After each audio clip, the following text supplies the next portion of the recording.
ओम नमः शिवाय। आज हम रसपान करेंगे श्रावण मास के 9वें अध्याय का। ईश्वर ने कहा, हे सनत कुमार, अब शुक्रवार की कथा कहूँगा, जिसे प्राणी श्रद्धा से सुनकर समस्त विपत्तियों से दूर छूट जाता है। पांडवश में उत्पन्न एक सुशील नाम वाला राजा था। उसकी सुकेशी नाम की पत्नी सर्वगुणों से युक्त थी। जब पुत्र नहीं प्राप्त हुआ तो वह महती चिंताग्रस्त हुई।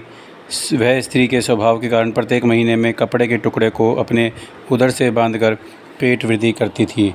इस तरह साहस के कारण सब प्रसूति के अनुसार सुकेशी गर्भिणी को खोजती रही। प्रारब्ध से एक पुरोहित की पत्नी को उसने देखा। उस समय वह गर्भिणी थी। कपटी राजा की पत्नी ने प्रसव समय में दाई के कार्य करने वाली अन्य किसी स्त्री को इस काम के लिए नियुक्त किया। उस सूतिका को एकांत में बहुत धन दिया तथा अपने गर्भ के अनुकरण की सारी बातें कह सुनाई। राजा ने इधर अपनी पत्नी को गर्भवती जानकर पुष्पवन तथा सीमोन्नयन बड़े प्रसन्न मन से किया। पुरोहित की पत्नी का प्रसव का समय नज़दीक आया। यह सुन उसी तरह रानी के भी वचन रूपी कार्य किया। पुरोहित की स्त्री गर्भवती थी, प्रसूति की बात जानती नहीं थी, अब दाई की वाणी का पालन करती थी। पुरोहित की स्त्री का वंचना करने के लिए दाई ने उसके नेत्र बांध दिए। उत्पन्न हुए पुत्र को किसी के द्वारा राजमहिषी के समीप जाना कोई नहीं जान सका। रानी ने पुत्र ग्रहण कर कहा कि मुझे लड़का हुआ और सब जगह खबर कर दी। इधर दाई ने पुरोहित पत्नी के नेत्र बंधन खोले। वह अपने साथ मांस की एक पिंडी लाई थी। पुरोहित पत्नी को उसी को दिखाया तथा विस्मय और खेद युक्त वाणी को भी प्रसूति का आप ही कहने लगी, यह अनिष्ट हुआ है। पति देव से कहकर इसकी शांति करवाना। पुत्र नहीं हुआ तो न सही, परंतु आप भाग्य से जीतती रहो। पुरोहित पत्नी को प्रसव स्पर्श चिंता हुई, क्या इसने कपट किया? यो संदिग्ध अवस्था में थी। ईश्वर ने सनत कुमार से कहा, राजा ने पुत्र की उत्पत्ति को सुना तो जातक्रम संस्कार आदि करके ब्राह्मणों को गज, अश्व, रथ आदि दान दिए। जो कैदी जेल खाने में बंद थे उन्हें प्रसन्नतापूर्वक छोड़ दिया। सूतकांत में नामकरण कर आदि रखा। श्रवण महीने के आ जाने पर पुरोहित पत्नी ने शुक्रवार के दिन भक्ति द्वारा जीवंतिका का अर्चन किया। दीवाल में बहुत लड़कों के सहित जीवंतिका मूर्ति का लिखवा कर पुष्पमाला से अर्चन कर 5 दीपक जलाए। गेहूं के पिसान के दीपक बनाकर उसमें दीपक जलाती तथा आप ही गेहूं के पिसान के दीपक को घृत में पकाकर भोजन किया। अक्षत फेंक कर कहा, जहाँ भी मेरा लड़का हो, हे करुणानिधि, हे जीवंती, उसे रक्षित रखना। यो प्रार्थना कर कथा श्रवण कर यथाविधि नमस्कार किया। जीवंतिका के प्रसाद से बालक दीर्घायु हुआ। उस रोज से जीवंतिका देवी उस पुत्र की मातृ गौरव से रात दिन रक्षा करने लगी। यूँ कुछ काल बीत जाने पर राजा मर गए। पितृभक्त पुत्र ने पिता की पारलौलिक की क्रिया की। फिर मंत्री पुरोहित ने प्रियव्रत को राज्य सिंहासन पर बैठा दिया। उसने प्रजा की रक्षा तथा कुछ काल तक राज्य का भार वृद्ध मंत्रियों को दे पितृऋण से मुक्ति प्राप्त करने के लिए भक्ति द्वारा गया जाने की इच्छा की। उसने राजकीय वेश छोड़कर कार्पटिक वेश बनाकर यात्रा की। रास्ते में किसी गृहस्थी के मकान में निवास किया। उसी रोज उसकी पत्नी को पुत्र हुआ।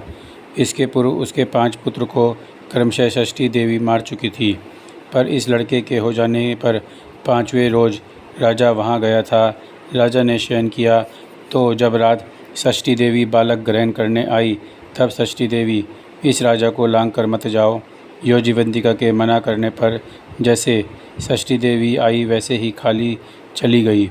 उसने 5वें रोज पुत्र को जीवित देखकर राजा से प्रार्थना की, हे राजन, आज के रोज मेरे मकान पर आप ठहरे, क्योंकि हे प्रभु, आपकी दया से यह मेरा 6वां पुत्र जीवित है। गृहस्थी की ऐसी प्रार्थना सुनकर प्रियव्रत ने वहाँ निवास किया। फिर गया जाकर पिंड देने लगा। वहाँ विष्णुपद पर पिंड को देते हुए आश्चर्य हुआ। जब पिंड ग्रहण के लिए 2 हाथ निकल पड़े, ऐसी घटना देख वह भूपति विस्मय तथा संदेह करने लगा, क्या करूं? ब्राह्मण आज्ञा से राजा ने विष्णुपद पर ही पिंड दिया। फिर किसी सत्यवादी ज्ञानी ब्राह्मण से पूछा कि ऐसी बात क्यों हुई। उसके पूछने पर ब्राह्मण देव ने कहा, हे राजन, ये दोनों हाथ पिता के हैं। ऐसे क्यों हुआ, इसकी जानकारी के लिए घर में जाकर माता से पूछा। इसकी बातें माता ही कहेगी। राजा चिंतित तथा दुखित हो मन में अनेक तरह के विचार करने लगा। यात्रा पूरी कर जहाँ लड़का राजा के पहुँचने से जीवित हुआ था, वहाँ उस समय षष्ठी देवी पुत्र को ग्रहण करने आई। षष्ठी देवी जीवंतिका से कहने लगी, हे जीवंतिके, आपको इसकी क्या आवश्यकता रहती है कि कौन सा व्रत इसकी माँ करती है, जिस कारण आप रातों दिन इसकी रक्षा करती है। षष्ठी देवी की ऐसी वाणी सुन जीवंतिका कुछ हंसती हुई कहने लगी, राजा भी रात दिन इस निमित्त की जानकारी के लिए जागा हुआ था, सोने का बहाना किया हुआ था। उसी समय राजा ने उन दोनों की सब बातें सुनी। हे षष्ठी देवी, इसकी माँ श्रवण महीने के शुक्रवार के रोज़ मेरा पूजन कर तथा व्रत के जो नियम करती थी, उसी नियम को मैं आपसे कहती हूँ। इसकी माँ हरे वर्ण का कपड़ा तथा चोली नहीं ग्रहण करती और हरे वर्ण की कांच की बनी चूड़ियाँ भी अपने हाथों में ग्रहण नहीं करती।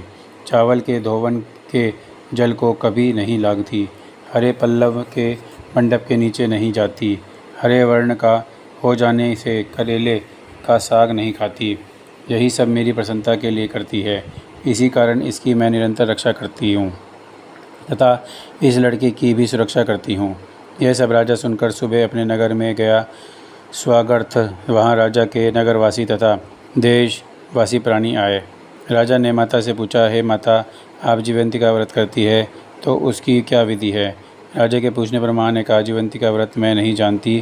राजा ने गया यात्रा के फल प्रातार्थ ब्राह्मणों तथा सुवासिनी को भोजन कराने की अभिलाषा प्रकट कर उन सुवासिनी ब्राह्मणियों के यहाँ हरे वस्त्र, हरी चोली, हरे कांच के कंगन आदि पुरुषार्थ भिजवाए।